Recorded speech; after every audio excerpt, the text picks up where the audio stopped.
My name is Carlo Alvarez. I'm the strength conditioning coach at University School here in Cleveland. And I'm proud to introduce my friend and brother, Joe Kenn House, right? So, and at the NHSSCA, we're all about family. Right? Our core mission is to educate, equip, and empower our coaches to make a positive impact on our student athletes. So having spent the last 26 years in this field, I can tell you the best way to do that in developing our coaches is to surround them with great mentors, right? And for me, I know when I asked him to do this for us, he was all about it.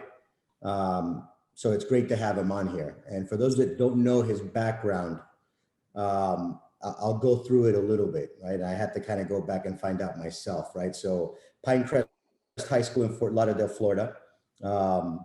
Wake Forest, 8 years at Boise State, 2 years at Utah, 7 years at Arizona State Sun Devils, 2 years at Louisville, 1 year at Prolific Park, Big House Power, 9 years at the Carolina Panthers, and currently the VP of Performance Education for Dynamic. So he's been everywhere. He's won every award, right? He's written books. Most of you guys know everything he's done. So Joe, that small introduction is just a testament how much we respect you. So you can take it from here. Thanks, Carlo. Yeah, and on behalf of Dynamic and the entire staff there and our owners, Kurt and Tammy Tambernino, I appreciate it. And from a personal standpoint, I truly appreciate it. Any chance I can get to get in front of coaches and give back in any small way, I try not to hesitate. And in my new role, I've seen that I've been more available to do things like this, and people have reached out, especially early on in the pandemic. The numerous college programs I was able to consult with and hopefully help spearhead some things that I think most of those teams have done as good as they could from a preparation standpoint. Getting sick is getting sick. There's nothing we're going to be able to do if our athletes get sick. But again, on behalf of Dynamic and especially myself, I appreciate all you that have taken the time out tonight. More importantly, there's a reason why Ohio high school sports, to me, is one of the top states when it comes to high school athletics. And that was when Carlo continued to send me numerous questions throughout the day. I'll be honest with you, when I've done these Q&As before, you usually don't seem to get a bunch of questions. I don't understand why. But I've got at least, from how I broke them down, I've got at least 18 questions, but probably over 20 because some of them were multiple parts. And my goal tonight is, if everybody's willing, I'll go through every single question that was asked of me, and I'll give you the best answers I can. Now, I can tell you there's a couple. I'm just going to give you my thought because I haven't been in the high school sector now for almost well over 20 something years, maybe even closer to 30. And I know things have changed. So I will just give you my opinion, and then you'll have to formulate your own thoughts and embrace that type of process from there. One thing I will tell you is I reserve the right to be wrong. I'm not the only guy with all the answers. I just happen to be around long enough to figure some things out and come with some unique perspectives. I don't expect anybody to think that what I want to say tonight has anything to do with how I do things is the only way to do things. That's an absolute falsity. I think we all know if there's one thing I've learned in training athletes, it's very simple. There's no golden rule into training them. No one's figured it out. I can promise you, because I've seen some of the worst programs with the best athletes win, and I've seen some of the best programs with not very good athletes not win. It comes down to, at the end of the day, the development of quality people, and regardless of wins and losses at your level, how well you can prepare them for what their futures hold. Now, with that being said, if you keep score, you want to win. Let's just face that, right? I'm trying to win every day. I got my own scorecard, and believe me, when you're not with a team, it's hard to keep score. So the only thing I'm trying to figure out what's the best way, and maybe you guys can just figure it out, is with these questions, I would, like I said, I'm going to answer every single one of them. The question is, how do we want to do it, Coach? About follow So the up thing about doing it to at those 5 o'clock questions. is that everyone will be awake and stuff. My, You mute here? you guys still hear me? All right, so what I'm thinking is I'll answer a question. If there's anything followed, I'll give you a few seconds for anybody who wants to follow it up. If not, I'll roll down to the next question. That sound like a plan?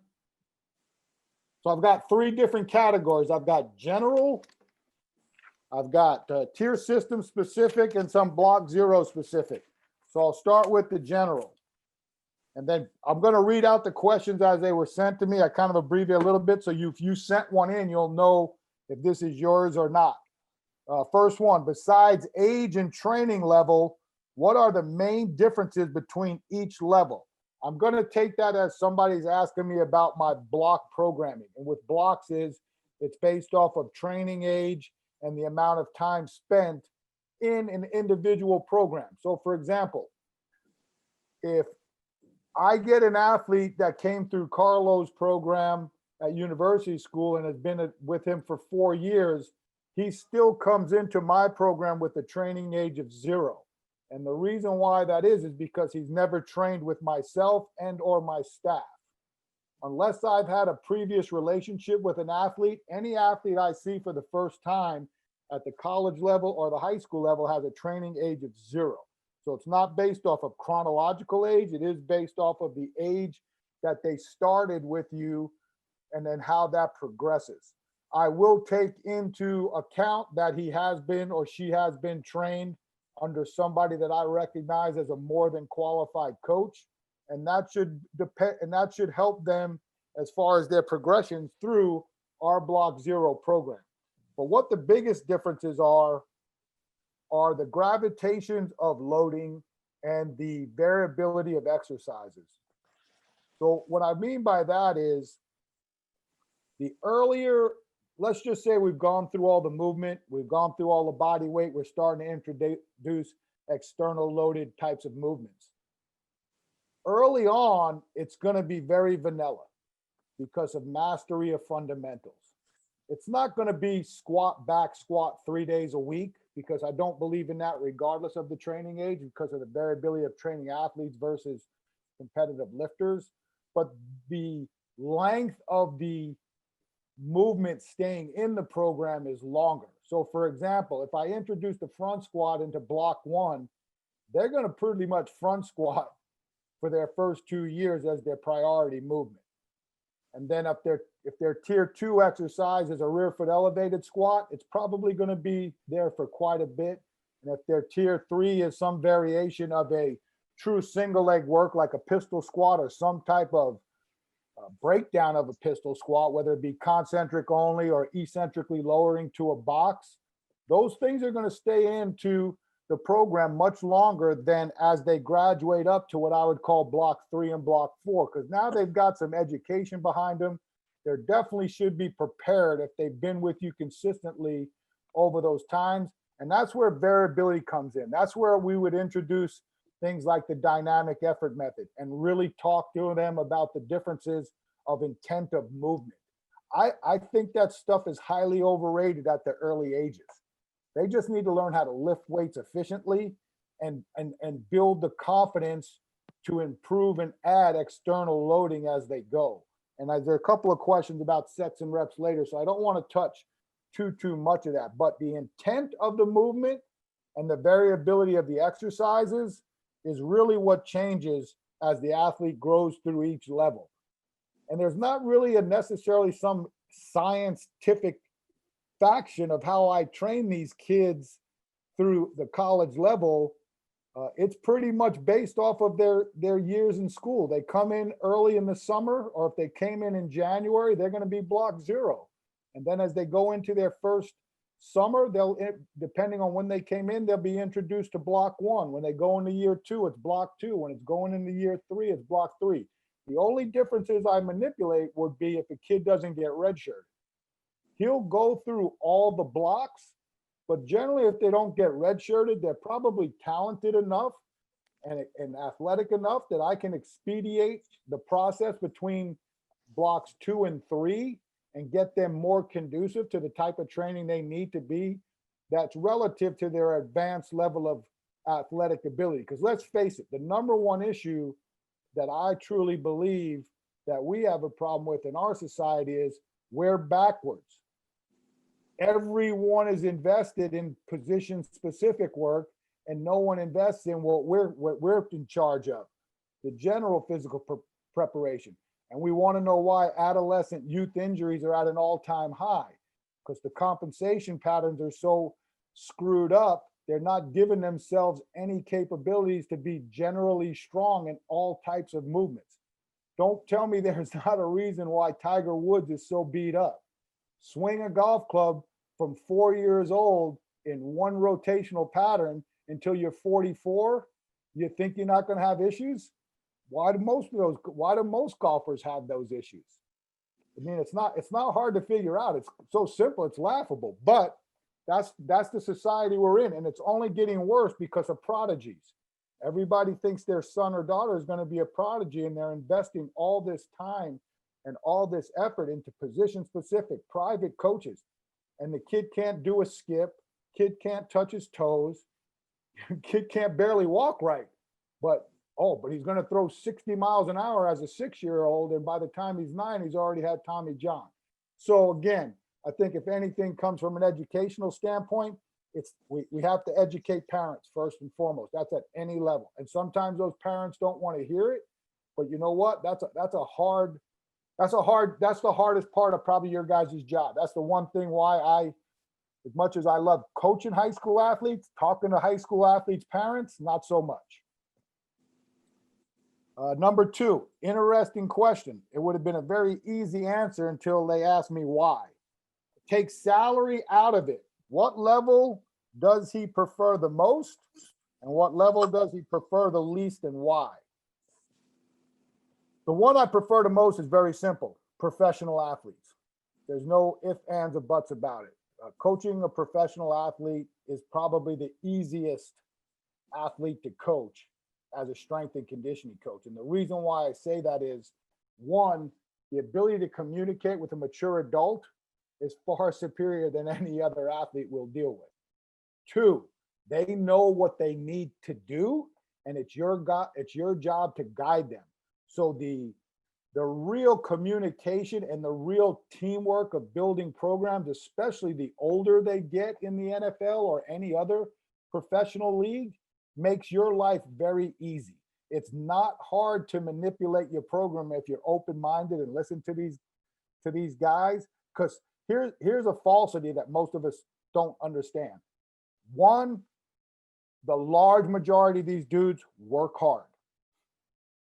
2, they make a lot of money. They deserve every cent they get. But the truth is, every single one of them truly wants to win. They very rarely cash. I mean, I've been on several teams in my 9-year career where we easily could have folded, even my last year there when we had a coaching change.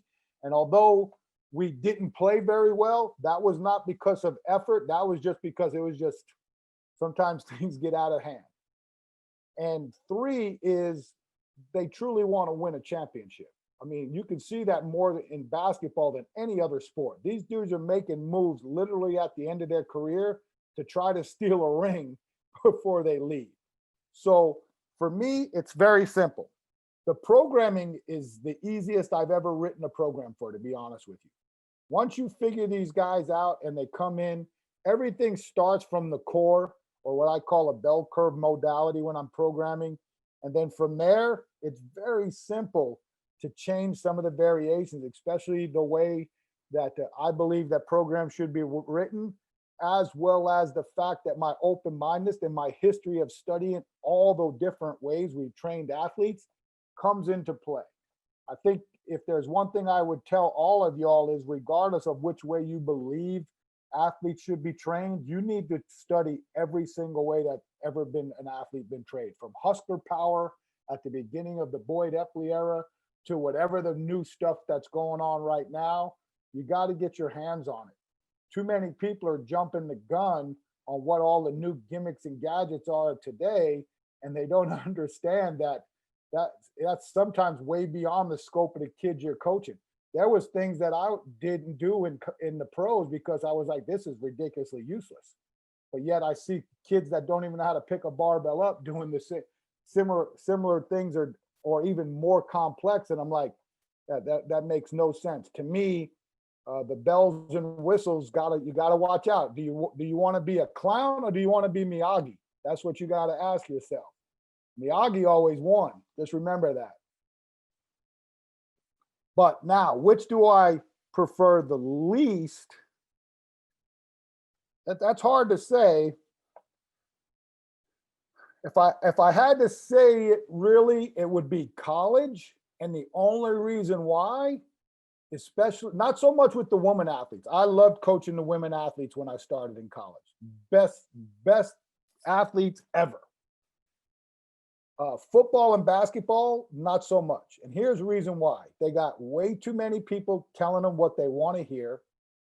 They're all going to the league, and they all think they know how to get you to the league. That to me was one of the hardest things, is trying to be a mentor and trying to give these kids some real understanding of what it takes to be there, but then having to be realistic to them, like, look, man, it's over. How are you going to train for pro day when you stood 5 years next to me on the sideline and never got a snap, even when we were up 60-0? Coach, you going to get me ready for pro day? What world are you living in, my man? I mean, this isn't Nickelodeon, man. This is real world stuff. So I don't necessarily have a least. If I was back at the high school level, you got to remember, when I did high school, I knew nothing. The tier system I didn't even know what that was. I was just going off of what other people ahead of me did, like all of us back in that era started. Give me an old program and I'll figure it out from there, right? So if I was back in the high school level now, and somebody asked a really good question, and hopefully I'll give them a good answer. My plan of attack would be, for some people, I don't want to say outrageous, but so regimented. I don't know if I wouldn't scare parents and administrators with how I would approach the whole, not just the strength and conditioning, the entire physical education issues and curriculum that happen at a lot of states. I would probably rewrite an entire curriculum for the entire school district based off of some type of physical fitness, athletic-based programming and movement, because it's just atrocious. And that's nothing to do with you guys. That's societal issues. The fact that most states PE's an elective, if it's even that. The general capabilities, like we said, athletes they don't even know how to run. Kids don't even know how to run. I mean, it's a shame. So I think I would make a huge impact at the high school level, or even the middle school. But middle school, I learned my best coaching 10-year-olds, but I don't know how long I could have continued to coach that level without being me. And if I would have became more and more comfortable coaching them and started to get more aggressive, I don't know if that would have been the right approach for that level. I would feel more confident in teaching a younger coach how to coach those kids and give them the tools of success, and then watch them create their own methods of their madness to that. The college level, I will tell you this. I think if I went back now from a programming standpoint, and what I learned from being in the pros is there's a lot of things that you do as a college strength coach, and I get it. And I still think there's certain things that need to be done, but there's a lot of stupid hard stuff that we do as college strength coaches.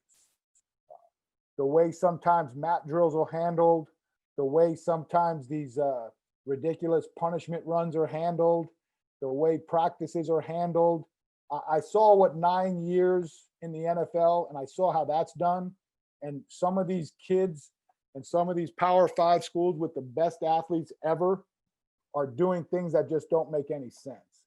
And then you want to know why some of these schools that have high reputations as a college football powerhouse get to the pros and the kids are so beat up and you never hear from them anymore.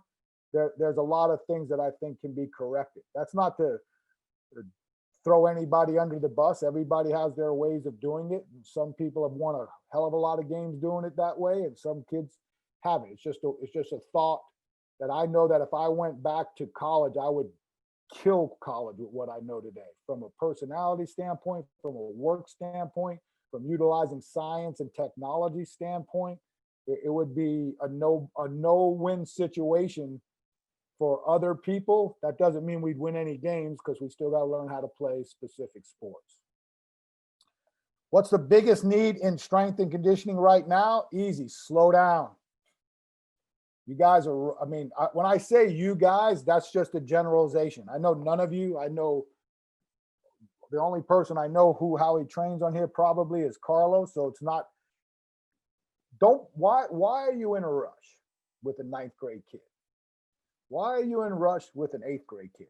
It's the same thing that I figured out after 8 years of being a head strength and conditioning coach at the college level, that I was doing a disservice to the athlete. It's no different in high school. And again, it goes back to the fact that these kids are so naturally gifted in the sports they're playing, you forget they still don't know a damn thing about the weight room. And it makes as much as a coach wants to tell you it does, it makes really no difference to that coach how big or strong or fast these whack job weight room numbers you give him are. If the kid's the best kid on the team, he's going to start at that position, regardless of what he does in the weight room. So if a freshman comes in and he's your best running back, no matter what he does in the weight room, he's going to start at running back. So what does it matter if you do a push-up versus a bench press? What does it matter if you teach him how to jump and land instead of something that you call a power clean and looks nothing like a power clean? What does it matter if you're doing a body weight to a goblet squat versus a quarter squat with 600 pounds, and you're probably going to blow several discs out of his back because he's not prepared from core and hamstring strength to put that bar on his back anyway. So that's one thing that I think, and I'll retract that by saying the era of high school strength and conditioning coaching is at an all-time high. You don't see that as much now as I did earlier in my career when freshmen came in. And I know that's part of a question down, I think that's coming up next, or one more, but I'll touch on that later. But remember, always look at it from what you do first, not what the expectations of that athlete is. I think you have to just throw that out when it comes to the weight room. The kid might be the best football. I'll clean this up real quick. The 2 best football players that I coached in college, the 2 best, they will go into the Hall of Fame in the NFL. I promise you. I'm not going to say first ballot. They will be in the Hall of Fame of the NFL. Were my 2 worst football players I ever coached in the weight room. We had to find one lifted more in street clothes than he did in the gear, because we had to grab him and find him all the time. I have to take his helmet and hide it in my office to get him to come and get it so I could sneak in at least some lat pull downs. The other was one of the most dynamic defensive players in the history of college football and would rather play pickup basketball at the local YMCA all day. So right there tells you, take your time. If they're very, very good at football or basketball or tennis, they're probably always going to be very good. So it doesn't matter what you do to them. Anything you do enhances their general physical preparation. So if there's one biggest thing I think in strength and conditioning right now, and that's at all levels except for the professional level, even at the college level, I watch what some of these guys are doing and it's like, yeah, I hate to tell you, you don't need to do that. Number 4, this is the one I talked about earlier. Just wanted to listen. Maybe how to start a unified program, how to convince school administration expand health and PE department to a possible strength and conditioning classes for athletes and strength and conditioning classes for non-athletes. And again, I'm not sure how some of you guys have done it at Ohio. The only person I've ever worked with that has actually accomplished this was Eric Cash at Dorman High School in South Carolina. When he first took over, he had a previous relationship with the superintendent, and actually instituted a Block Zero program to every middle school that fed into Dorman. He wrote up a proposal. They brought in a specific coach who actually bounced around to all the different middle schools and started it that way. I will tell you this, the only chance, and I believe this regardless of in this specific subject or anything, the only way you're even going to get someone to listen is you better walk in prepared. You better have done your research on why a quality and organized physical fitness or strength and conditioning class will benefit the health, wellness, and mental health of all the individuals who attend those schools and what that means to your area. Every demographic's going to be different when you ask those questions. What does that look like financially? Because let's remember, if you're in the public school setting, it's hard to find some money. I know in the private sector, once in a while you get lucky with a good booster and stuff, but in the public school setting, I went to public school. I know what's up. That's hard. So the only way you'll have a chance is to be very, very ready with the information you're going to present and see how it has value to the entire student population, not just the athletes. From there, it would be a huge commitment to the PE teachers and the coaches on staff to be willing to buy into that process. And that's always hard when some of those PE teachers happen to be sport coaches who think they know the weight room. That is going to be some challenges. So to address those challenges, the first thing you have to do is not go in there and degrade the individuals who already been trying to do a job that you think can be done better. You're never going to win that way. For you to walk in and say, you've done it all wrong, here's my plan, this can work through the middle school up. I can promise you, if you got a football coach who's been there over 10 years, you ain't getting that football team. And that probably stands for any coach at any sport who's been somewhere for multiple years and established themselves at that school's and in that school's family situations and the individuals in the community. So you got to be very, very sharp. This to me is not something that happens overnight. If this is something you really believe in, this could be anywhere between a 6 and 12-month process of just building the relationships to even see if you could get this to work. Because the biggest thing isn't, and again, this is just me thinking out loud. I don't think the biggest thing would be getting the board, the school board, to say, this sounds like a great idea. Let's move forward. That sounds all great. But now your biggest challenge comes, and it's not the kids. The biggest challenge is what I said. How are you going to recruit and educate the coaches and the teachers on staff that you will need for this to be successful? So it'd be a lot of studying. And I do know this, if you are really, really serious, I would reach out to Eric. I always recommend people to him. He's always done a good job of getting back with those people. And I think, to be honest with you, I do think there's an article, one of the articles on my personal website, there's an article written by him that I think shows one of the general outlines he used to present to the superintendents. I'm not super sure, but I believe it's on there somewhere. 5, based off of time in the collegiate setting, what were the physical areas that your incoming freshmen struggled with the most? What could high school coaches do to better prepare the athletes to make the jump to college? 1 would be full range of motion movement. 2 would be don't teach movements that you don't understand just because the big college in your area is doing them.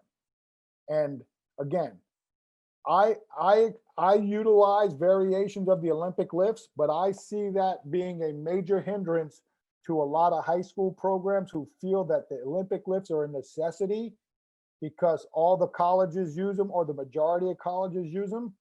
And the athlete is not prepared from an overall strength capabilities to handle some of those things. And I'm not talking about, cleans, and I'm talking about the overhead movements of the snatch and the jerk.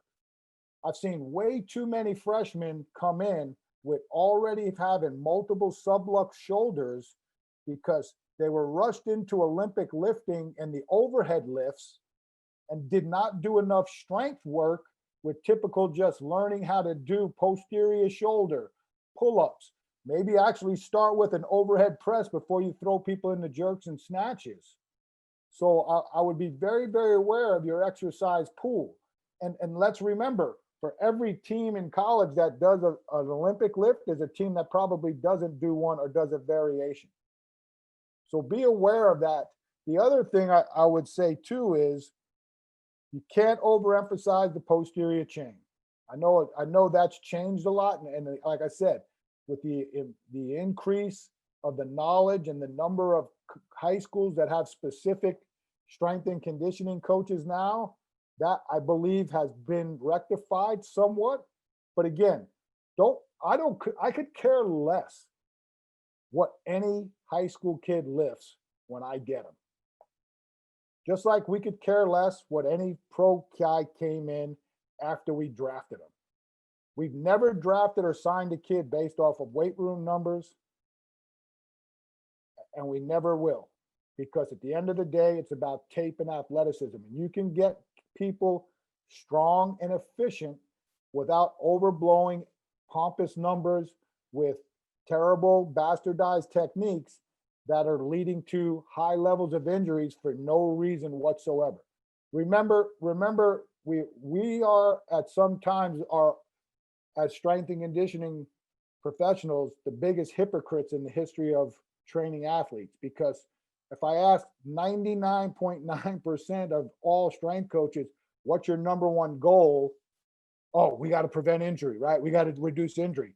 And then I watch a testing program and you let any effing thing happen because you got to get a bigger number than the one he had before. And to be honest with you, what is testing really at that level? Is it for you or is it for them? And I can go back and forth with high school testing and stuff like that. I have my own personal opinions on it, changing daily. So I would say train the posterior chain, don't rush exercises, make sure they can do everything to a legitimate full range of motion. Hopefully their relative strength, their abilities to do certain things as far as a typical body weight lunge. Hopefully most of them can do a pull-up. I know for big guys, that's extremely hard, but if you start them young enough and they get to do it, I think they won't lose it if you continue it in your program. I would love to say everybody should do a pistol squat, but that's like saying every big guy should do a pull-up, but I think they should be able to at least control some version of a pistol squat in a controlled manner, eccentrically, even if it's to a box that's a little bit higher than parallel, as long as they can continue to work and improve on eccentric lowering in a single leg fashion. And I'm talking more about big dudes. Most of your athletic guys, if you train them early enough, will be able to do a pistol squat. I really believe that. I'm a big fan of Russian leans and Nordic leg curls at that age, and now they're becoming even more popular with the introduction of Nordboard testing at the higher levels. So I think that that's one exercise that to me is more and more critical, and it's very easy to do. You don't need any equipment. I mean, there's equipment out there. I mean, we've got some, but all you need to do is hold the back of a guy's legs and brace your core and lower down until you can't lower no more down. Put your hands down and put yourself back up and do it again. So I would say that the programming should be simple and effective. Remember, keep them out of harm's way. Look yourself in the mirror and ask why. Why are we doing this? Why am I writing this percentages? Why am I doing the question yourself. The hardest thing to do at any point in time in your career is self-critique. For regardless if it's writing your program, writing your speed program, how you handled an athlete, why did the coach let me go? Why is, what do I need to achieve greatness?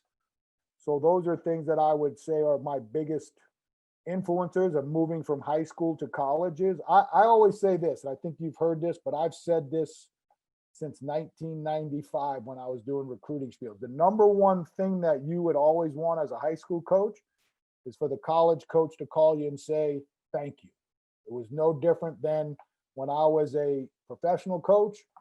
I'd always say that the biggest thing that you can do is call a college strength coach and say, thank you. They're well prepared. That's how you should answer the questions when you're asking yourself how you're training these kids and what they need to be successful at the next level. 6, educational resources you recommend. Book, article, people. I think the biggest thing is, and this, as many people who are on today, I would say this is the most important way to do it. Because what I've learned is no different than athletes. Sometimes the best coaching is done peer-led.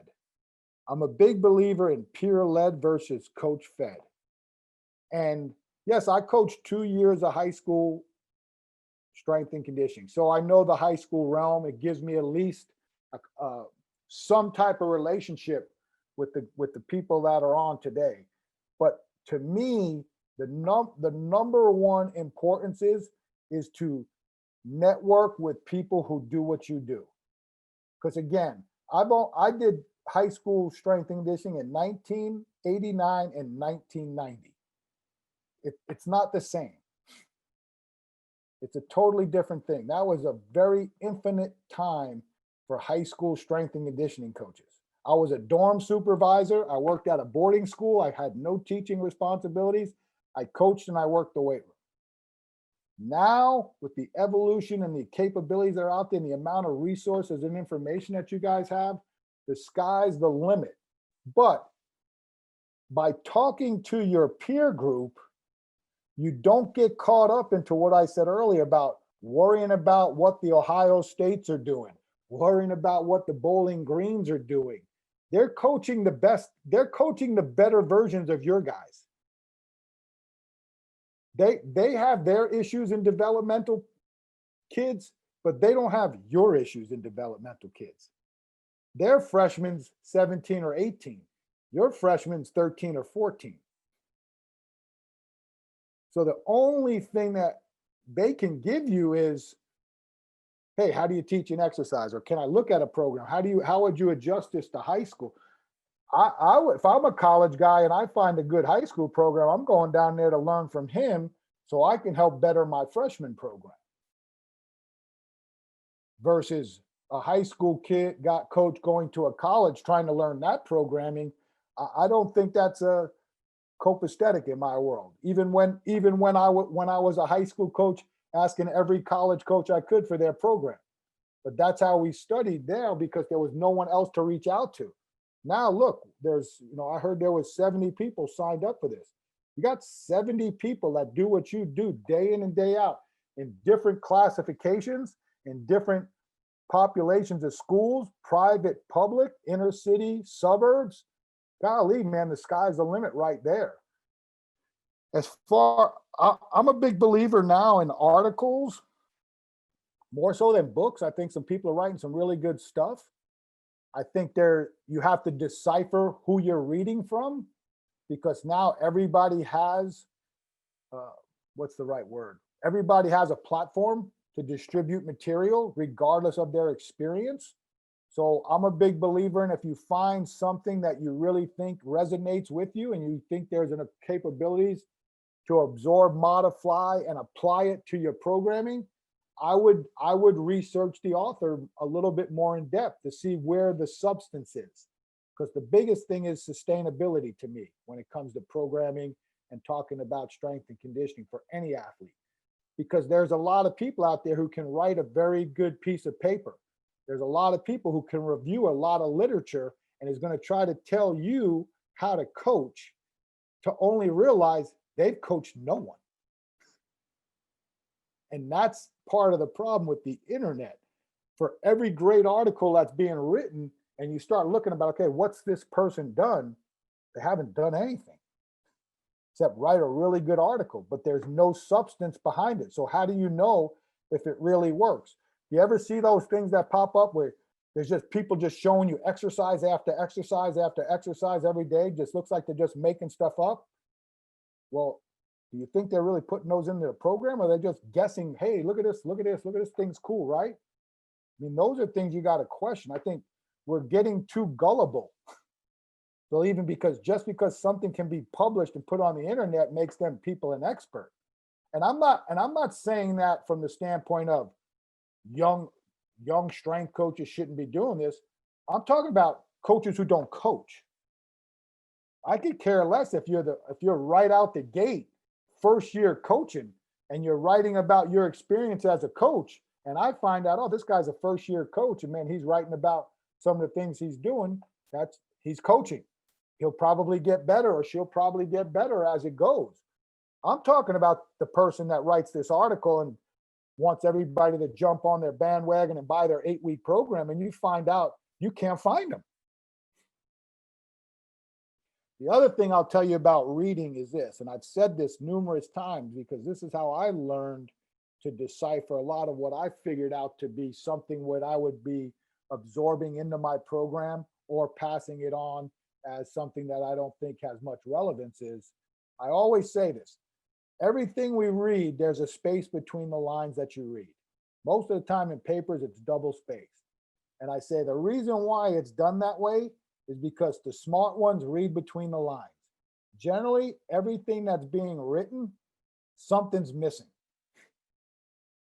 Like as soon as I finished writing that book, was it now 18 years ago, I could have wrote another one because there were certain things like, oh, I forgot to write that. And then everybody's like, oh, when are you going to write the next one? I said, well, the other one keeps selling, so I don't have to write the next one. But it's coming. I don't know when, but too many people want to see the differences, which there isn't really much.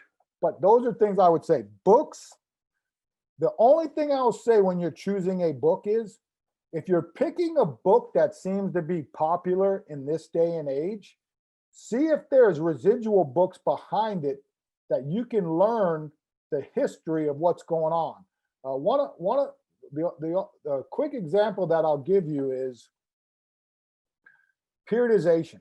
When the undulating and the conjugate and the concurrent and all those crazy terms came about, and they were always there, they just got introduced later in the history of strength and conditioning for athletes in the United States. Go back and actually read linear periodization, please. And so that history and foundation will give you a greater understanding of all these subsidiaries we talk about now. I promise you. It's just like running. Everybody wants what's the fanciest drills.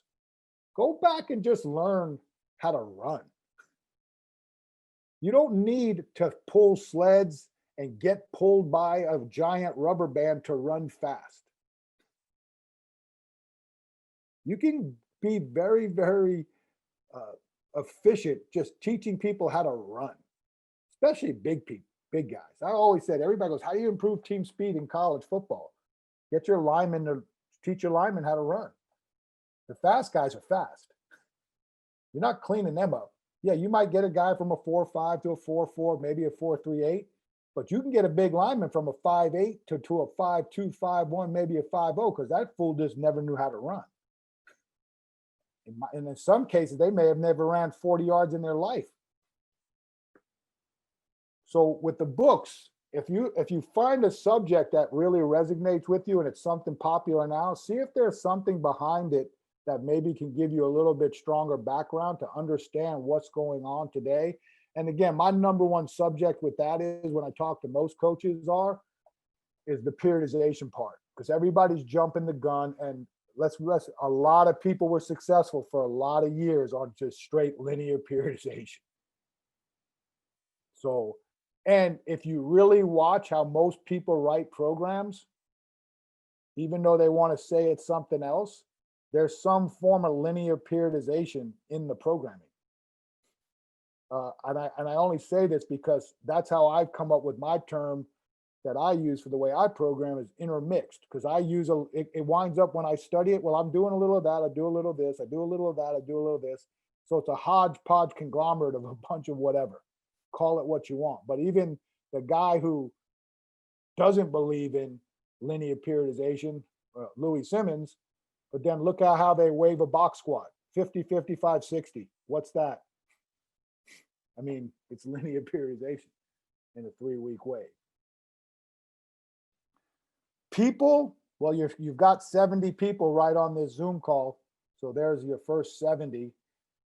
Again, same thing. Buyers beware on people. There's a lot of great information out there. Podcasts, websites, seminars. Be smart when you're choosing who you want to favor. It's the same thing with a book or an article. Do your due diligence. I have my go-to people. If you want to know them off the top, I'll just see if I can rattle some off. Brandon Marcello, Mike Robertson, Carlo, Daryl Eto, Buddy Morris, Mark Uyama, Tom Mislinski, Joe Conley. These are a bunch of people. Leanne Blinn, Ben Hilgert.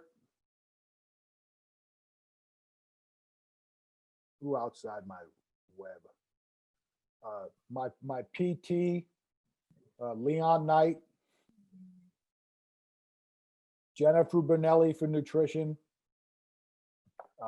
I got a bunch more, but those are the top ones that come off the top of my head. And what I try to do is rely more on people that aren't under my so-called umbrella. I try to get more outside influencers, people I've met outside the people who I've worked directly with. Jason Bengucci, who I work with at the Panthers, is incredible with in real minute things in conditioning and movement. He's a big golfer, so he understands movement pretty good. And he did a hell of a job with Cam Newton for 8 years. I mean, he worked with Cam daily, and the things that he was doing, how he would manipulate our program to fit Cam's needs was very, very interesting. 7, do you make adjustments for in-season athletes? Adjust for high school athletes on game day. So I'm thinking when you're saying in-season athletes, does that mean multi-sport athletes or just in-season in general? I would say this, the multi-sport athlete for the most part is going to stay in some type of in-season program the whole time. Their core of foundational movements would probably be the same throughout. The only thing that I would say would be differences, depending on the sport, if there was any specific movement patterns that change, that I may have to add certain ancillary work in. If a guy's going from football to basketball, and let's just say he plays defensive line, we'll probably add in some more lateral type of lunging and step up work into his accessory work during the in-season for basketball than I would as a football guy, and some transverse work. And then look at, a lot more posterior shoulder work. It's if you're in a good triple threat position for a lot of time on the basketball court, that isometric hands up is a pain in the butt. So there'd be things like that, looking more at specific injury areas. And one thing I have learned in the NFL, and I saw it without thinking about it at the college level and the high school level, is I think early on when I started out of program design, they pretty much said there's no use for a single joint or isolative work in an athletic-based strength training. It should have been all highly structural and multiple joint lifts. But what I learned in the NFL, and what I actually saw anyway in the college level too, was, do you notice whenever you're helping to prehab or rehab something, most of the exercises you use are isolative work to enhance weaknesses? Oh, I got a weak post delts. What should I do, coach? Oh, do some bent over T raises. So you're using them without believing in them sometimes. And again, I'm just giving you a general thought, because that's how I looked at it. I was like, man, I've been saying that for how many years? You know, no secondary assistance work, no isolative work. And then all of a sudden it's like, hey, coach, uh, he's ready to go. We're getting him off shoulder surgery. Do you got any programs? Oh yeah, we've got this shoulder prep program and it's all friggin' isolation work. So when you're making your classifications of exercises, just beware, like you might be talking out of both sides of you know what sometimes, because I'm utilizing more isolation work in the NFL than I ever have. And if I went back to college, that really opened my eyes to how important that stuff is when it comes to your ultimate goal of protecting and serving as a safety measure in your programming for your athletes. Game day. I have no experience with game day prep. I know a lot of people have started to do it at the pro level, especially in the pro football level. It's very, very individually specific on how those guys prep on game day. You'll have some guys who are on the first bus and they're out there doing an hour of prep and they've got it all scripted out. And then you got guys who come on the last bus and they don't come out until they tell you what position time your position group goes out. I know there is some merit to post-activation potentiation, but I always question what's the right timing before the event actually starts. Like if you lift at 8 o'clock in the morning and you play at 7 o'clock at night, is that really post-activation potentiation? I don't think so. One thing that I did do for some specific guys, and I think if I had to go back on the college level in football, you can be a little bit more organized and get more people in it because you have more control over that. I think there is some merit into some small plyometric and med ball throws. And that could be something that can be done within a time period of them going out there, going through some prep, throwing and doing some light jumps, go back in and then get dressed and get ready to come out for pregame. Depending on what the rules are and what you're allowed to, how long or how short you can stay out before your time periods are. I know there's a bunch of rules in the pros about you got to be off the field by this time and then you come back on for this. So no different than, I think we were one of the very first colleges at Arizona State who started to come out early at halftime and do the same thing. We do like 5 or 6 tuck jumps to a couple of 5-yard bursts just to reawaken the body. And I don't know if it worked or not, but we thought it had some merit because we were coming out sluggish and we had to find ways to hopefully put a little spirit in the guys after sitting around there sucking on oranges and, you know, going through game plan changes. But I think if I did anything, I could tell you right now, I wouldn't lift, and it would be closer to game time than separating it and coming in the morning. And I know a couple of my buddies had success. They came in earlier in the morning. They were doing like dynamic effort squats and stuff. And I'm like, yeah, I'm definitely not doing that. That's the last thing I need at any level, right? Coach, Johnny All-American's out today. He set a PR in velocity with a 0.3000, but he's not practicing or playing today.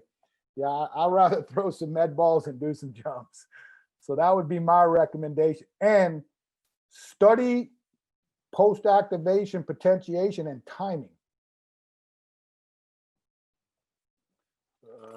8, how do you incorporate your field training with your lifting template? I did it. I'm pretty structured on the college level. High school would be probably similar to the pros, depending on what the rules are. I know some high schools, states mandate you can only train 4 days a week during the summer, Monday through Thursday. And then you have 3-day weekends. In the NFL, we were Monday through Thursday, and we gave them off 3 days. They were only allowed on campus 4 days a week in the NFL. But in a standard 5-day work week, it's pretty simple, basic layout for me. And it'll revolve around a standard session T or total body emphasis on Monday, session L on Wednesday, and session U on Friday. So on the total body emphasis day, which we'll just say would be some type of clean and front squat, that's my linear speed day. So that's when we're going to train specifically for 40-yard dash and or whatever linear speed evaluation you use with your sport. And that's a session that I recommend coaches who are big into conditioning, like your position coaches or your head coaches, should never see, because all they're going to do is yell at you that the kids are taking too much rest. And I always tell them, come back Tuesday and Thursday. That's the days we're getting in our conditioning. Tuesdays and Thursdays are our main conditioning days. And the big reason why I went to a 3-day program, one, because I believe in whole body training. Two is because it's human nature, and it's very hard to get up for 2 main training sessions in a day for a college athlete. I'm not talking about for a weightlifter, and I'm talking about athletes that have school responsibilities, study hall responsibilities, and all the ancillary stuff that comes with being a student, whether it's high school or college. And now I'm going to ask them to do a major lift and a major conditioning session in the same day. Something's not winning. And by going to a whole body strength training session, it frees me up to do legitimate conditioning. My conditionings were based off of similar durations and time of practices. So if a practice was 2 hours, we would have a 2-hour conditioning session. If a practice was an hour and a half for a sport, we'd do an hour and a half of conditioning of various different exercises. The one thing I will tell you that I learned with GPS, and this is where I say, if I went back to college, man, I would just be money in my conditioning days. Is I think most of us, I hope, again, I'm probably going to outdate myself, how old I am, but most of us who came up in that old school work, run through the wall for me, I'm the coach. Always remember, and I did it too for most of my career. What did we know, right? Run every rep as hard as you can. Run every rep as hard as you can. Full speed, full speed, full speed. And you know what I found out with GPS? You don't ever run full speed. You run high speed running. You run at a high percentage of your max velocity, but very, very rarely do you ever run full speed in a linear fashion.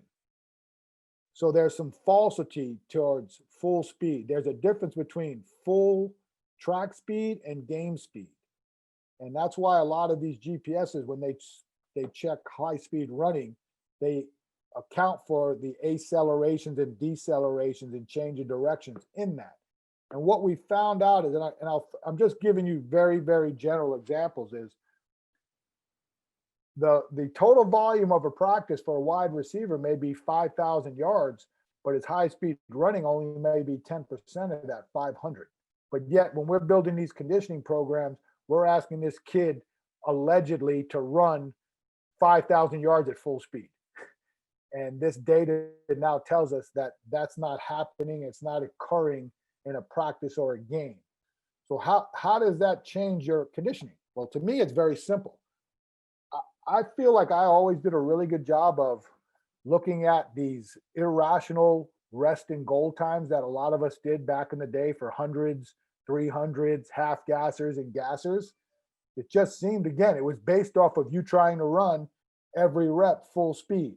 And then you're wondering why so many guys can't make these times, because the times are elite times for elite athletes, and they don't have enough recovery time to actually run something full speed. How many times will a 100-meter runner in a track meet actually run 100 meters full speed? Maybe twice. And they'll probably have a pretty good break in between. But yet we want guys to run 16 110s in 12 seconds with a 40-second rest, and then want to know why guys can't pass a running test or guys blow a hamstring. It's not conducive. I don't even think Usain Bolt could run 16 110s in 12 seconds with only a 40 rest. First of all, he probably wouldn't. He'd probably look at you and go, yeah, I'm not doing that. So what I learned right away was, like in anything else, is adjust. And again, this comes to some of that Charlie Francis stuff that I'm not what's called an expert in Charlie stuff, but the more and more I figure that the GPS has helped me understand high-low stuff. But manipulation of your longer tempo stuff to a slower goal time is not going to affect their capabilities when it comes to the short speed work. So what I learned from GPS was, one, when I was conditioning the guys without GPS, I was right on with the right total volumes. Where I was off was some of the goal times and the capabilities of a guy to run every rep hard. So when you're looking at developing your program, where do you want to invest in a general physical conditioning program with the high speed running? So if you're going to run, say you're building your workout on a 3,000 yard conditioning program, and you know that this athlete only needs 300 yards of high speed running as far as what it takes for their capabilities at their position, that yardage should be deciphered in their change of direction drills and their position specific work if you do that. So that would be all your change of direction agility drills, whether it's cone drills, bag drills, whether it's position specific work, because all that's going to be, 20 yards or less work. That's where I'm going to invest, where I'm going to ask the athlete, I need game speed movement in these specific drills. But then when I go to, say, a 16-110 for a finisher or conditioning, I'm manipulating those rest times where it's not a jog, but it's not a full sprint either to make them. And then the other thing is learn how to manipulate your team training so that it has good merit and you can build a conducive way to track the times. One of the best things that I ever came up with, and I forgot who I first got it introduced to me, because I'd love to give them credit, was modified 110s.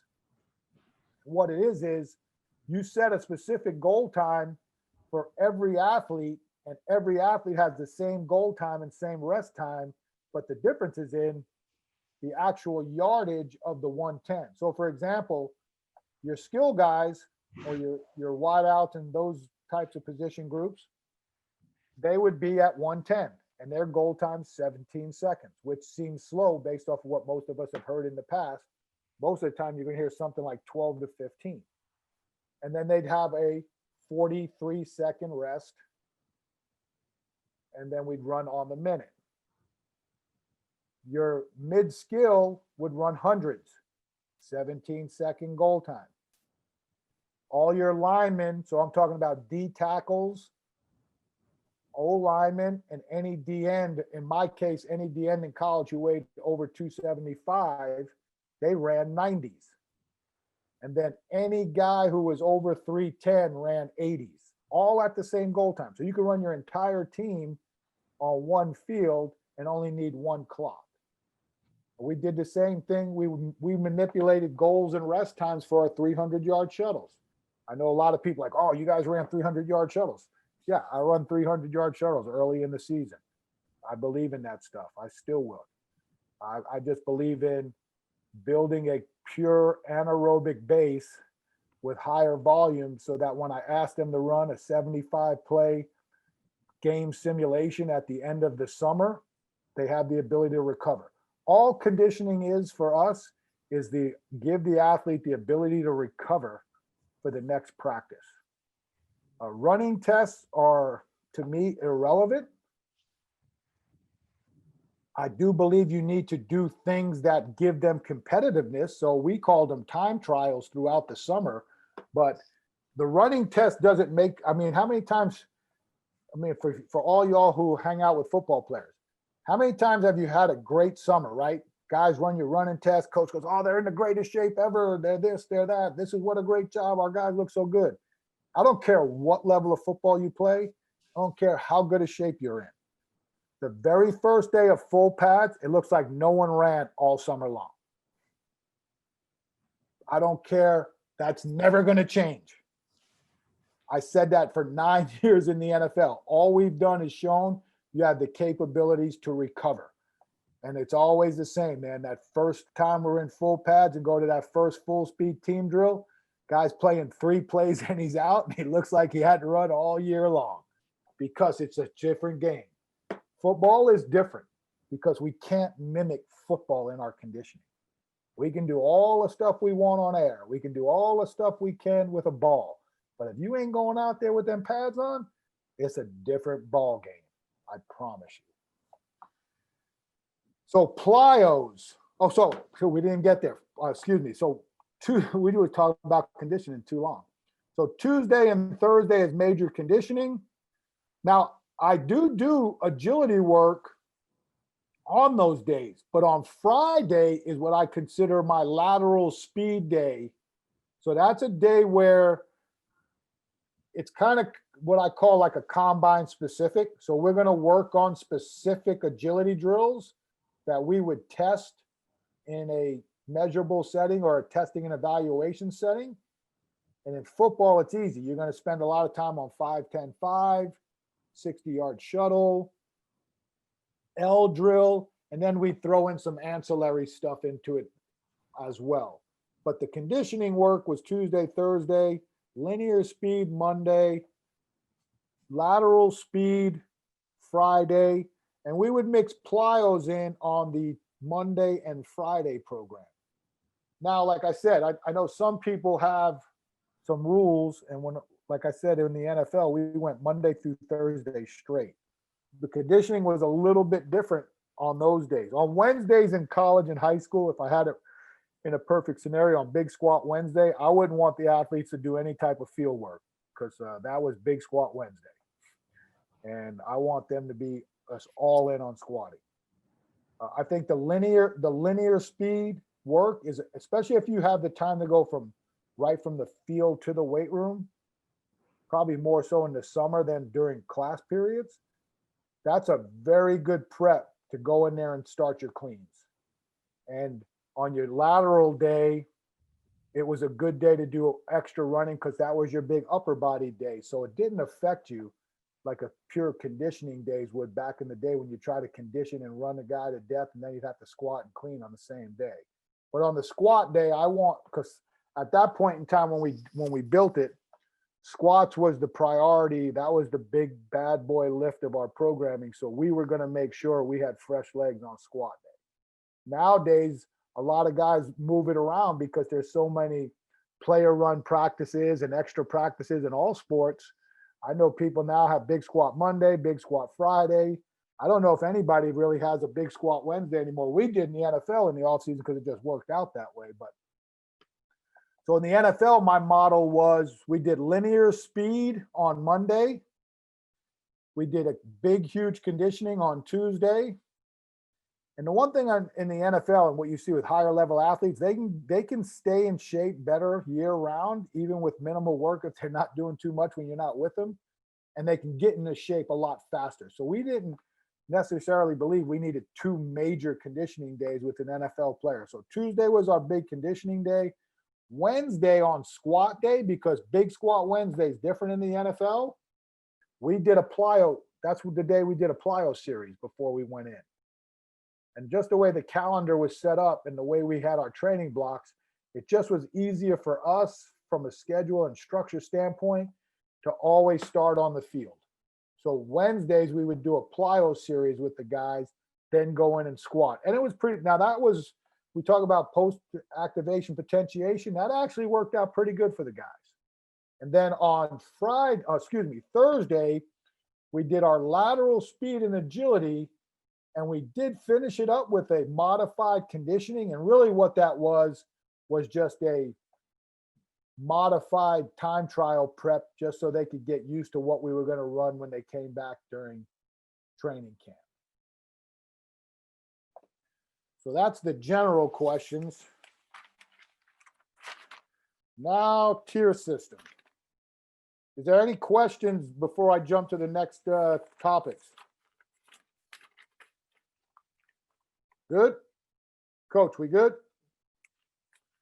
Okay, tier system. Some of these will several of the questions kind of combine together, but I'll read them all, and then if I touch base on it, the first 2 in particular, so I'll read the first 2 right off the bat. Implementing the system in a hybrid schedule, only seeing athletes 1 to 2 times per week, and then we only get our athletes in maybe 2 times per week.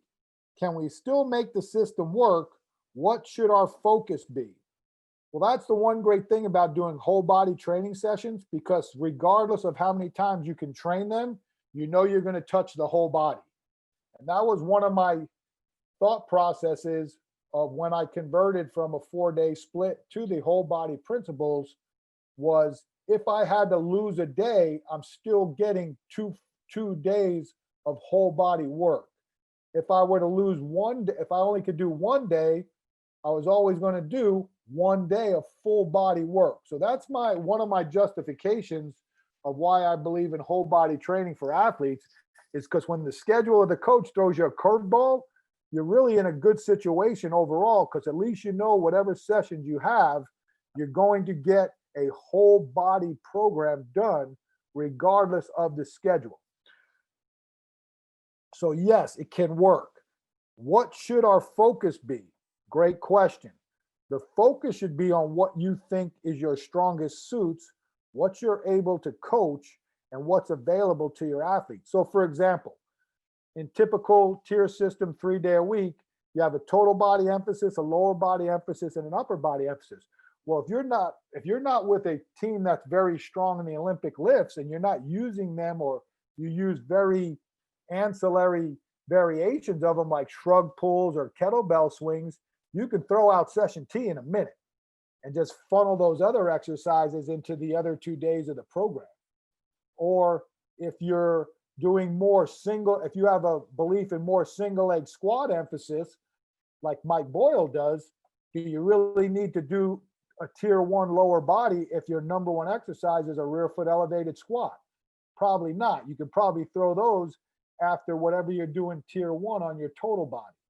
So you can see, so you can see where I'm going with it. A lot of it's going to be based off of the team, number 1, what your capabilities are with that team, the exercises that you're doing, and it all goes back to importance. When we were with the NFL and we went twice a week, we focused on lower body on Monday and upper body on Wednesday or Thursday. And the reason is because we had very few athletes who did full Olympic lifts in the off season. Our number 1 go-tos were a snatch grip power pull and a trap bar shrug pull from a block. So that could easily funnel into tier 2 on, tier 2 on our Wednesday, tier 3 on our Monday program. My fault. We did all that on Monday. On tier 2 on our Wednesday program, so we would bench, we actually threw med balls during the season, because that's how much we had manipulated our total body movements for the NFL guys, because a lot of those guys are beat up. So we just took advantage of all the other things that we considered total body in nature. And any upper body throw or lower body jump, we consider total body and an explosive component. So we would throw those in on session T. So a lot of it goes to, yes, because it's a whole body plan, you can easily manipulate the plan to 1 or 2 days a week. And depending on how much time you have in your class settings would determine whether or not you're going to use a minimum of 3 or maximum of 5 exercises in your main session. What is the best way to apply this system when starting a new school? I'm not sure if they were talking about block 0 or the tier system. I think it's similar regardless. You go in there and the first thing you have to do is you have to acquire a Q&A with a lot of the people who have been there before you, know the types of training that they had available beforehand, how well and how structured was it, and then you build from there. When I changed college jobs, when I was really rolling with the tier system, I'll be honest with you, the only time I left a job that I had the full 4 levels in was when I went from Arizona State to the University of Louisville. And what I did that first winter was all the freshmen did block 1 programming And then the entire rest of the team, regardless of what level they were in, did block 2. And then when they got to summer, I went to blocks 3 and 4 with the athletes. Now I did have several guys who were seniors. One was Eric Wood, a first round draft pick that I took because they were well. The good thing about going to Louisville was one of my former staff members at Utah was the strength coach beforehand. So I came into a tremendous setting from a weight room standpoint. So I didn't have to worry about setting anything from work ethic and all that stuff was set. I was just able to put my little stamp on it the way we programmed. So I took about 10 guys during spring ball and implemented in the block system earlier for them. But I would look at what your standardized programming is, depending on what age brackets. If you have a basic freshman program and you have a basic middle, junior, senior, sophomore program, however you do it. And if I go to a new school, everybody's going to wind up doing the same thing because it's an easy evaluation. How would the tier system look different at the high school level versus college level? Would you still progress block 0 up? Yes, that right away. All freshmen are going to go through some type of block 0 progression at the college. At the high school level, probably a little bit more extensive and a longer period of time because I'm not in a rush. The really only difference is manipulation of exercises. And even then, same exercises you probably talk about are same exercises I'm probably going to talk about. At the pro level, it definitely changed a lot because guys are more in tune to different things. And there's some things that guys just don't like, and I'm not going to get in a fight with them. It's not worth it. At the end of the day, I just want them in there working hard. So if I got 40 guys in there at one time and I got 40 different variations of squats in a pro game, I'm good. You know why? They're all squatting. The high school and college, you want to be a little bit more structured because it helps you teach. And when visiting coaches come in and they see you, they can understand your movement patterns and your teaching patterns. Is everybody going to look the same? Absolutely not.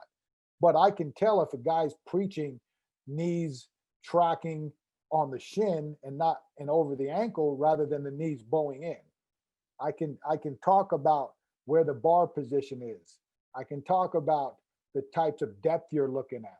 If it all looks similar, I don't care what it is, but if it all looks similar, then I know that's what's being coached. And at the end of the day, whatever it looks like is not the athlete's, it's not on the athlete. It's what the coach allows it to look like. So if I go in there and I see a bunch of jumping jack, starfish clean catches, bouncing off the thighs and power reverse curling, and everybody's ripping that poor kid on the internet, I'm ripping the coach because the coach allowed it to happen. So from that standpoint, the really only difference is from the high school level to the college level to the pro level, as far as the tier system is, it's exercise choice. The order is always the same.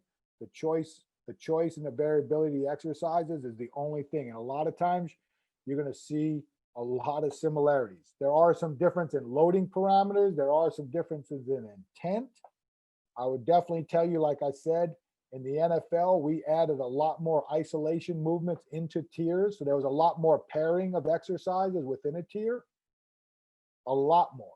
We medleyed a lot of stuff in tiers 3 and 4 and 5. But in the end, here's the funny thing about creating a multifaceted exercise pool. Hey, I got an exercise pool with 1,500 exercises. And you know what I'm going to tell you from experience? When you're writing a program, you're going pretty much back to a 15 or 20, regardless. It doesn't matter. At the end of the day, it comes back to the bread and butter. What is his template look like for 4 days a week with only one rest day? A template with Wednesday standard rest day off. Is it possible to lift 4 days a week with a Tuesday, Thursday rest day? So essentially lifting 3 straight days in a row.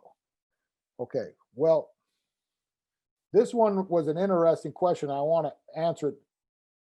Let me see the best way this was the one that I tried to figure out the best way I wanted to answer this. One, if I'm training any athlete outside of a thrower, and I just finally figured this out, I don't think any athlete needs to train 4 major strength sessions regardless of sport.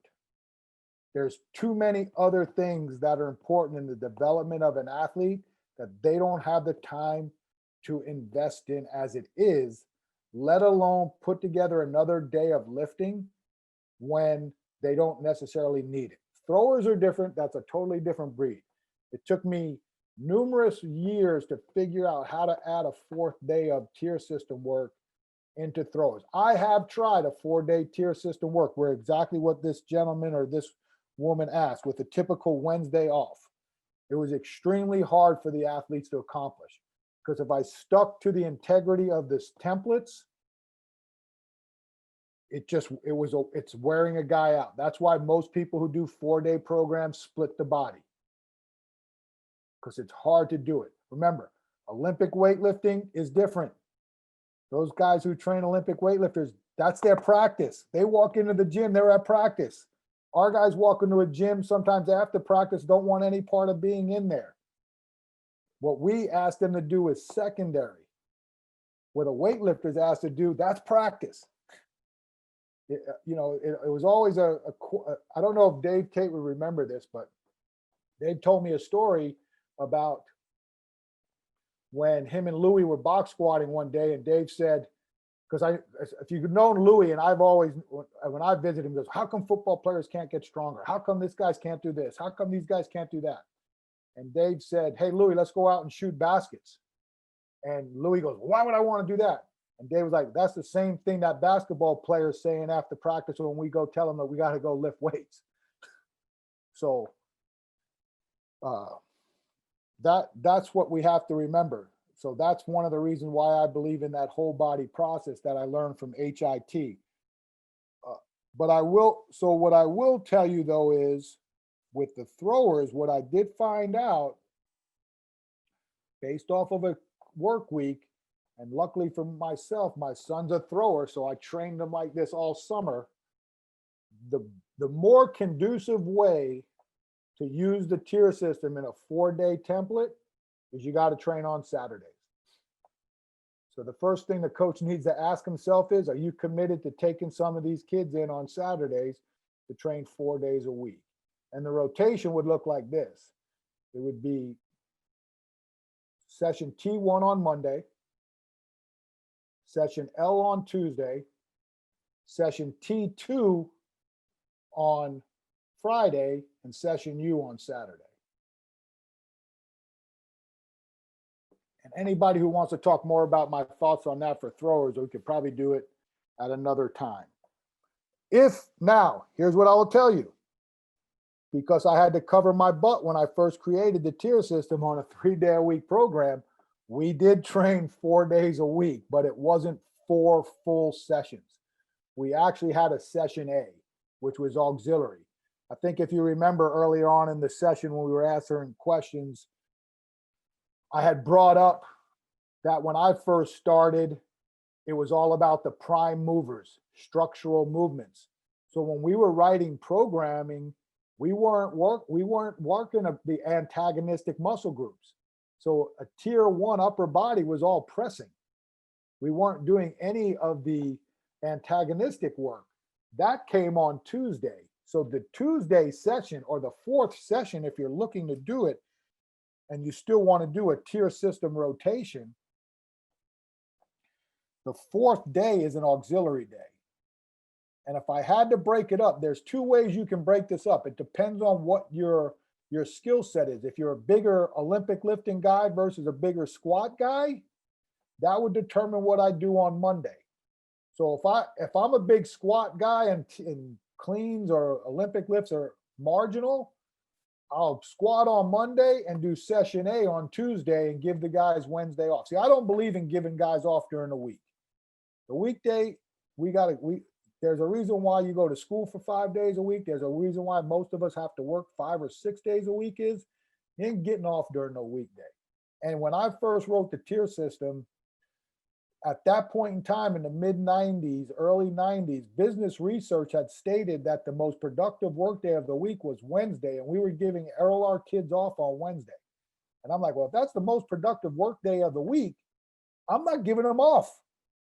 And we were big squat day, so we were going to squat on the most important day of the week. I think now I've seen it where it's either Tuesday or Thursday. It's kind of changed a lot, but I wish I still had that article, because now that it's changed, it makes this story a little bit interesting. But I recall I'll go to my deathbed that the information I found out was the most productive work day of the week in that period of time was Wednesdays.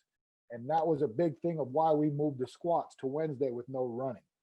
So you could go, depending again, what your major priority is, whether it be a clean or a squat, that would be Monday.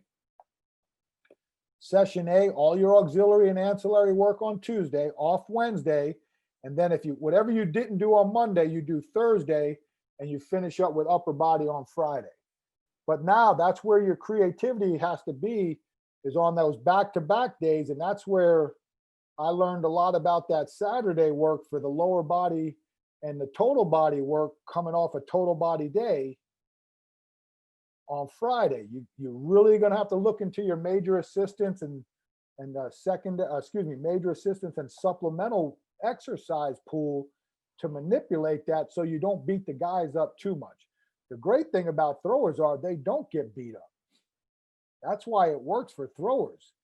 Because even basketball players, man, that's a hard practice, man. Throw practices, they're conducive to being great lifters. If there's the closest thing to being a great lifter is being a thrower, it all comes into play. And if there's one in all my time of watching football, basketball, tennis, golf, volleyball, gymnastics, throwers and lifting, that's a huge transferability in results. There's a reason why there's certain numbers that the elite level throwers expect to hit if they want to be Olympic calibers in the weight room. It's quite a unique correlation.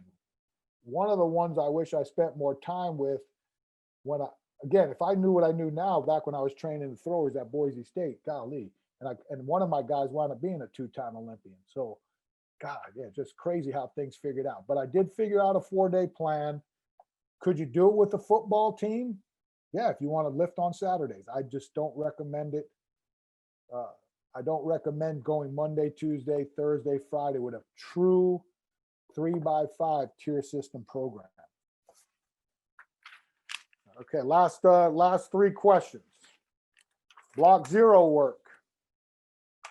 Been using block 0 with young athletes. Like to know about when to move on to more advanced training and how you determine readiness. Man, I wish I had the answer for you.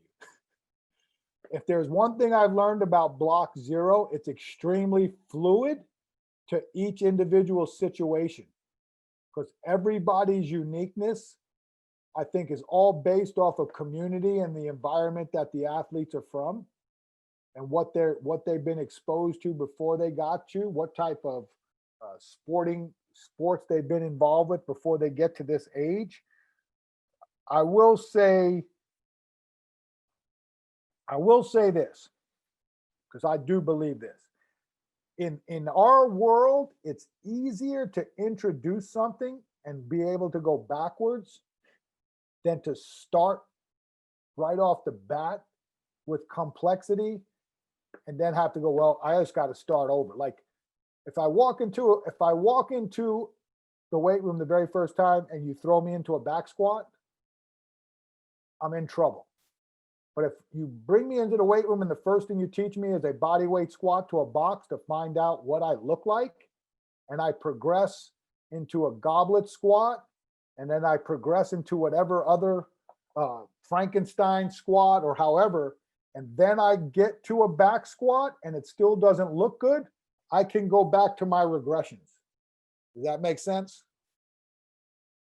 Instead of me going right to the back squat, it looks like you know what, and now I'm like, oh, what do I got to do with this guy? What should I do?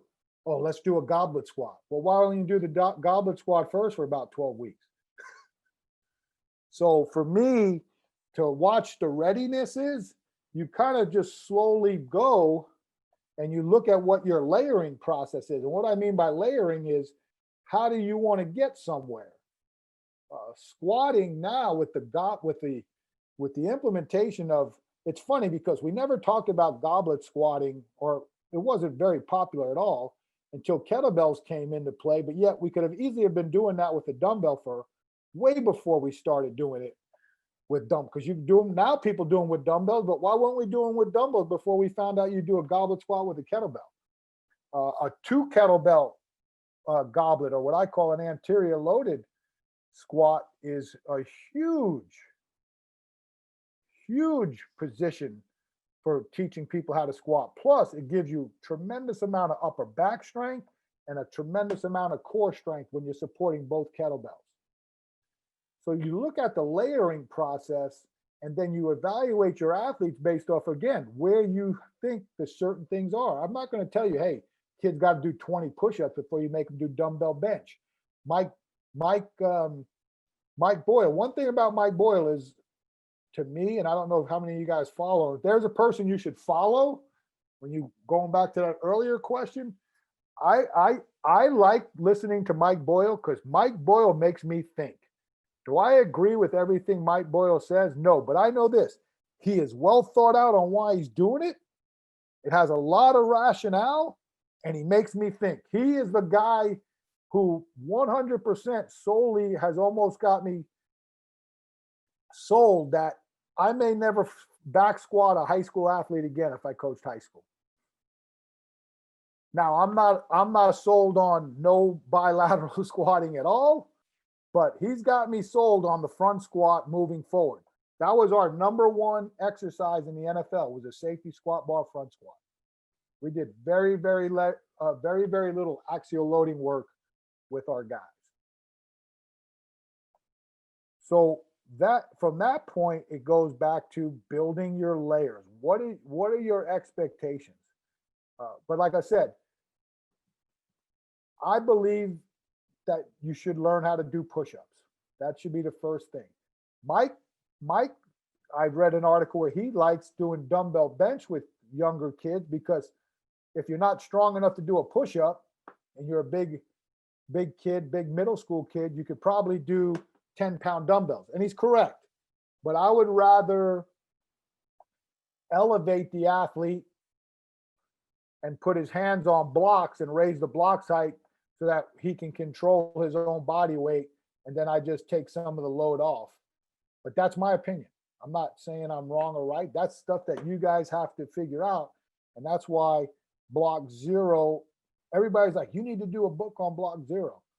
Well, I've got information out on my version of block zero, but block zero right now to me is so fluid. I mean, there's certain things I may write that are the mandatory bullet points. Like, I really believe, and one thing I missed the boat on when we started doing block zero is basic fundamentals of gymnastics and tumbling. Learning how to actually like fall in play. We don't do enough free play. The tough thing about nowadays is everything is programmed and robotic. Nothing is just free spur of the moment. We're teaching kids how to land. We're teaching these kids basic things that we learned by just running the streets and falling off our bikes and jumping fences and, you know, and all the other things that we did that free play created, especially building leadership.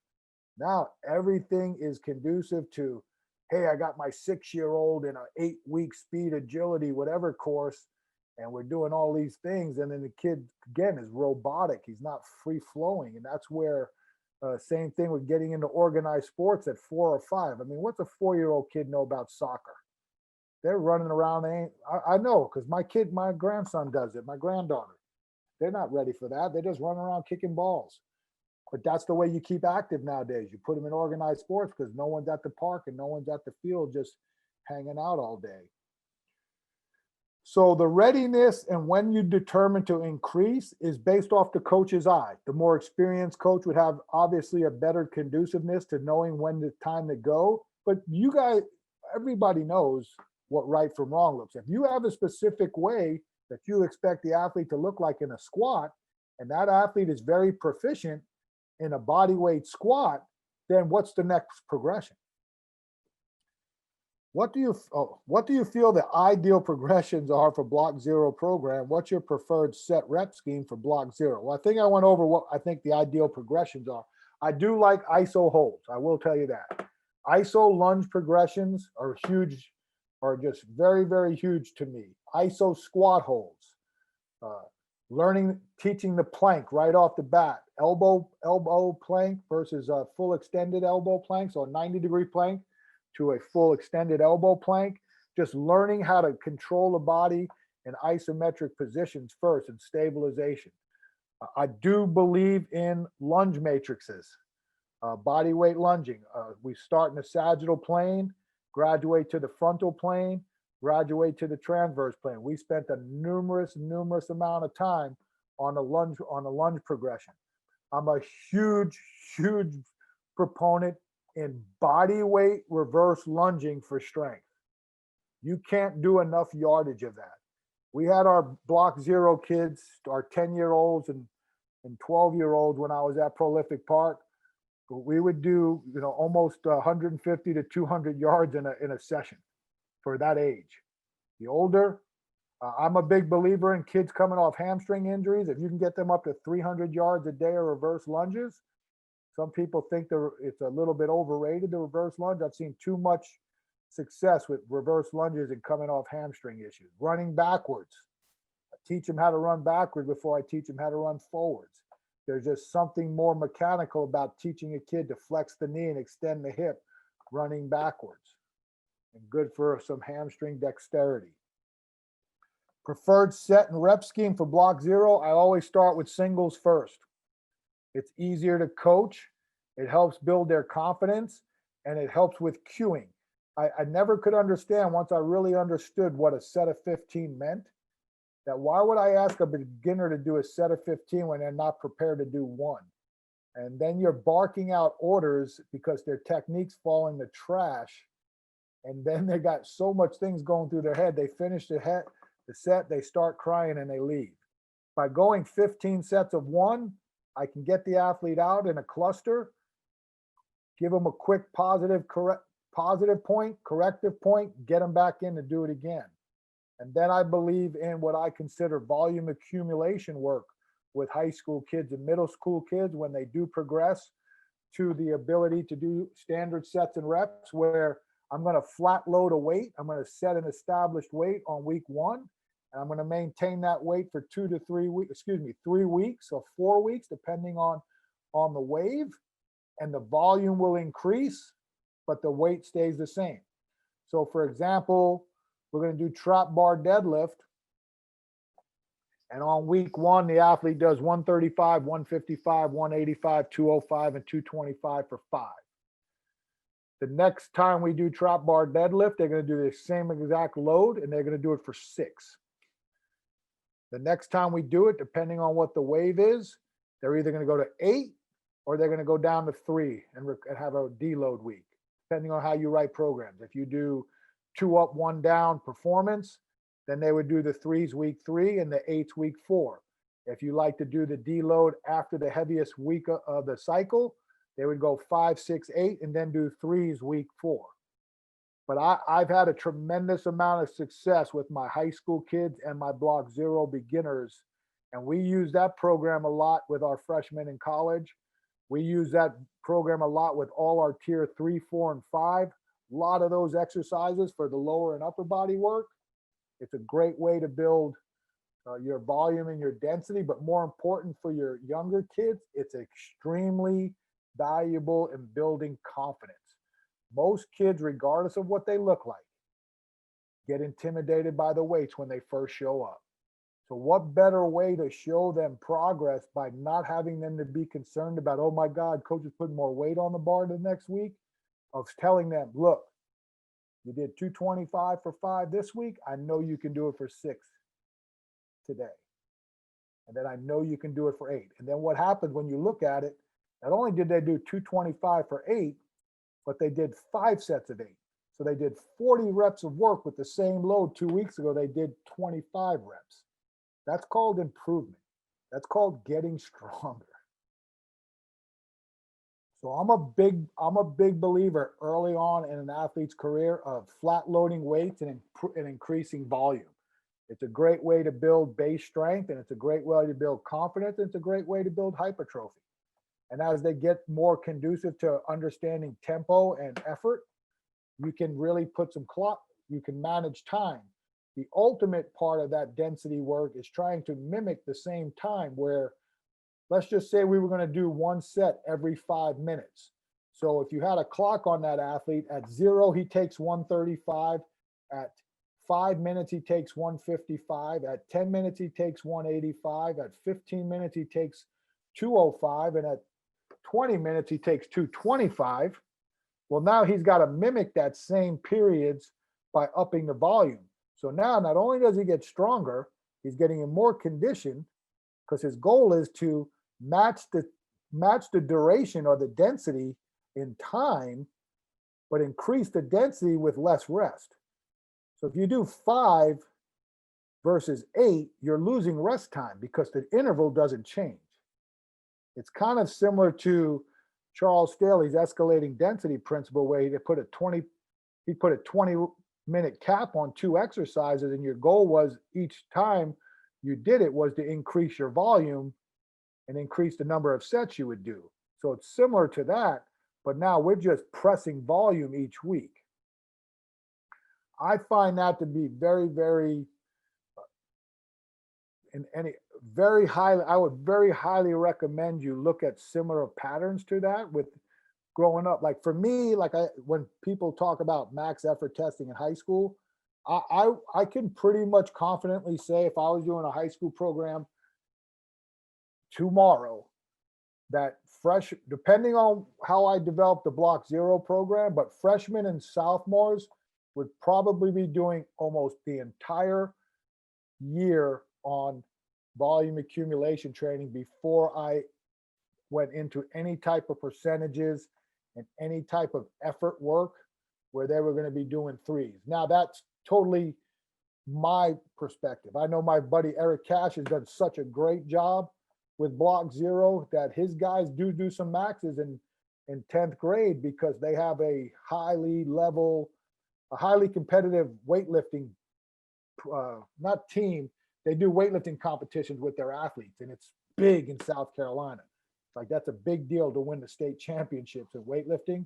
But I've watched his kids. I mean, he's had juniors in high school on his football team squat over 500, legit, like quality depth. I've seen a 190-pound kid he had who was a freak deadlift 600 with no rounded back, none of that crane technique. I mean, legitimate technique. But this is a guy who, again, he started middle school Block Zero with the entire district. How would you suggest I get to know and understand the Block Zero system best? Develop middle school and high school program. I don't want to make this some type of go get my stuff, but I do have information on my website that's free, as well as a Block Zero DVD in the store. I would reach out to anybody here on your Zoom call that is doing some version of it. My 2 go-to guys, and they do it slightly different because one's in a public school setting and one's in a private school setting, and one's in a public school setting at one of the biggest schools, if not the biggest school in his state, and one's in a private school setting with all boys. And that's Eric Cash, who I've mentioned before at Dorman, Mike Schneider at Trinity, and I know Carlo did a lot of it at St. X, where for quite a while when I had first introduced it. Shoot, what was that now? 10 years ago or so? 2015, Block Zero, 2004. Man, I'm getting old. All right, so guess what, fellas? I got them all done, and women. So again, one thing I'll say is this, right? This to me was more impressive than anything I said. The fact that you all took the time to spend 2 hours with us and that you took the time to write legitimate questions. I mean, this was as good as I could have ever have asked for. So I'm more thankful to you than you'll ever understand by giving me this opportunity. And like me and Carlo talk a lot about, I've done this a long time at all the levels. I have much respect for the high school strength and conditioning coach now more than ever. When I developed block zero for the college level, I also was doing it at the same time that my oldest son was coming up. And I'll be honest with you, a lot of people go, why did you develop block zero? I developed it because I didn't want some jack off coach in high school ruining my kids. So that no matter what that high school coach asked my sons to do, their technique was so flawless that they couldn't get hurt. And that's the truth. I felt that way, and I would continue to tell you that's how you should think when you get these 8th and 9th graders in there. What would you want them if they were your sons and daughters?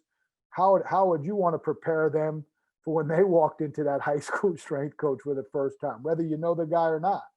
I want them to know, I want to know deep down in my heart that when they get ready to go into that craziness of what a strength program is, that they're in a pretty good shot that they are prepared for whatever they get thrown at them.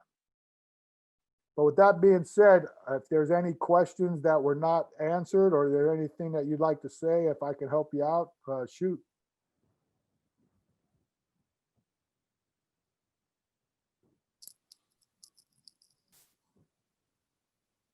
I don't know what much more to cover, House. It's 2 hours of talking, man. Well, again, like I said, again, the impressiveness was when you kept sending me the questions, because that was my concern, was when we always do a Q&A, it's like, golly, is anybody going to send in any questions? But then I'm starting to read these questions and I'm like, man, these guys are going to put me to the test tonight. Yeah. But again, Awesome. if anything I can tell you is, just remember this: there is no right way. That's the thing about it, is there is no right way. There just can't be. Athletics is so unique. Every sport is so unique. So what you got to figure out is what makes sense. To me, it was very easy that what I came up with, and again, somebody's got to be an innovator. It's not my fault that I'm one of those. I'm not patting myself on the back, but look at the way things develop. Somebody was that person, right? Somebody had to create electricity. Somebody had to do, create an engine. Somebody had to create airplanes, things that are way more crazier than lifting weights. I just happen to be a guy who said, you know what? I'm going to debunk all the myths of what athletic-based strength training looks like. It's not a weightlifting program for athletes. It's not a powerlifting program for athletes.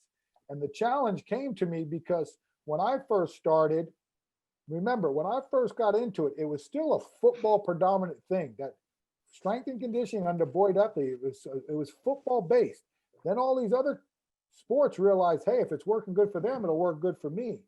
And without looking me in the face, and I always give her credit for this, and I don't even know if she knows this, but I've said it enough that it might start leaking out. The tier system came about because the women's basketball coach at Boise State, June Doherty, she had worked under Tara Vanderveer at Stanford back in the 90s, when Stanford women's basketball was what you guys probably know of what UConn is today. They were Tennessee and UConn before Tennessee and UConn. And she had a different perspective because it's Stanford, right? And she said, I'm tired of getting the old football programs for our kids to lift weights. She didn't say that to me like in a derogatory way. She just said she was tired of it. Because remember, back then, that's what most of the other sports got, was an old football program. That's why everybody worked out 4 days a week, because no one knew any different. So I took that as, why do we have to work out 4 days a week? And luckily for me, my college strength coach was an HIT guy. So back then, that was 3 days a week, whole body, but it was all machines. But that made sense to me. Hey man, you play in athletics, it's a whole body movement. Why don't we lift weights like that? And that's where I took the components of everything I knew as a lifter and as a former football player, and being exposed to a lot of different ways to train, and pieced it all together and started asking myself, why are we training these people with with Olympic lifts and trying to write Olympic weightlifting programs. Why are we doing this? Why are we powerlifting? Why are we doing this? And all of a sudden you start messing around with exercise order and choices, and you start bucking the system, and you cause a little controversy, but then all of a sudden it becomes successful. And the next thing you know, you're sitting here talking to a group of 70 plus coaches because you hit. My athletes made it work. And if it wasn't for them, no one's talking about it. And if it wasn't for coaches like Rich Gray and people, Mark Uyama and Cheyenne Peachy driving me to publish stuff, no one knows there's another way. We're all still doing the traditional stuff, and people are lacking the thing. I always say, now who's gonna throw the next big thing out there? Analytics is great. Velocity-based training is great. It's overrated. Even Brian Mann, who's pumped velocity-based training, listen to some of his podcasts now and see what he's telling you about velocity-based training. Does it have value? Yeah, to people who understand the value. But if a kid doesn't know how to lift weights, having that on isn't going to help them. Because the one thing that I've saw with velocity-based training, especially in a dynamic effort, it'll bastardize technique more than anything that I've ever seen in strength and conditioning. Because they're chasing a number and they're throwing out the technique and the efficiency that's needed to do a properly based exercise. And that's something you got to be aware of. Remember this when it comes to exercise technique. Have you ever wondered why when a coach comes in the weight room and watches max day, all he cares about is the number no matter what it looks like? But yet if that same kid went out there and did something that screwed up with technique, how fast he'd jump his ass? Does that ever, like, that's what I keep telling these, like, you wouldn't allow that on the football field, but it's okay for me to allow it in the weight room. And you're upset, like, why didn't you give him that lift? He did it. He did it. Okay, well, no different than you yelling at him because the dude stepped underneath himself on a drive block and got tossed to the ground. That's because it's irrelevant. Doesn't work. So those are things that I like to talk about now because I'm in a position where I can do stupid stuff like that and piss some coaches off. But again, like I said, I want to thank you guys again on behalf of Dynamic. We appreciate it. If there's anything that we can do for you, please let us know. And thanks, Carlo, for thinking of me, and Coach Mike and two Coach Mikes, Coach Mike and Mike, for allowing this to happen. And to all of y'all who took the time out of your week. I know a lot of you guys are doing virtual school. Some guys are going to school. Some guys are quarantined. It's a crazy time. And if there's anything that I can ever do for you, my emails are all over the place. And you know, in this day and age, you can direct message, right? Everybody, it's like crazy now. Like, hey, can I hit you up on Instagram? Yeah, everybody else does. I mean, it is what it is. But again, if I can do anything for you, and again, thank you for your time. And hopefully that I gave you guys everything you had asked for. It was awesome. Thanks so much for coming out. We really appreciate it. Got it. Great job. House, thank you. Thank you. Craig Sweeten, what's up, man? I ain't seen you in a long time, brother. Look, you're wearing an old school Muscle Milk shirt. I know what generation you're from. All right. Well, again, Carlo knows where I'm at. And so do Coach Mike and Steve, who's in your area. He can get you my information also. So again, I appreciate your time. It's very humbling that you all would stay home that long. And again, I have an utmost respect for what you all are doing. Just keep fighting the good fight, and hopefully those parents don't drive you crazy. Yeah, excellent, man. Thank you so much. You got it.